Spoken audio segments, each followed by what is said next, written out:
এই যে আমি আজকে একটা হাতা কাটিং করে দেখাচ্ছি, হাতার যে তালপাট কাটিংটা হয় সেটাই দেখাচ্ছি। দেখো মধ্যখানে আমি একটা কাট দিয়ে নিয়েছি, ঠিক হাতার মাঝখান যেটা সেখানটাতে। তারপর আমি সাইড থেকে এখানে একদম যেখান থেকে ঠিকই ওখান থেকে আমি দেখো 1.5 ইঞ্চিতে আমি একটা দাগ দিয়ে নেবো। তারপর দাগটা দেওয়ার পর এই সাইড থেকে আমি দেখো কাটিং করে নেবো। এই যে দাগটা দিয়ে নিলাম, দাগটা দেওয়ার পর এবারে ডবল আছে কিন্তু দুটো হাত একসাথেই আছে, ওই যে ওখান থেকে এরপর আমি কাটিং করে নেবো।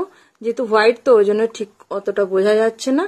এরপর দেখো ওই জায়গা থেকে আমি কাটিংটা করে নেবো, সুন্দরভাবে তালপাট কাটিংটা ওইভাবে হয়ে যাবে। দুটো হাতা একসাথেই হলো।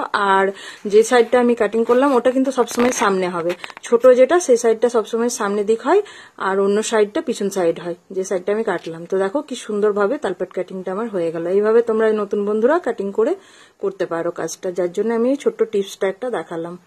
আশা করি নতুন বন্ধুদের কাজে লাগবে। নমস্কার, টাটা, বাই বাই, ভালো থেকো সবাই, গুড নাইট।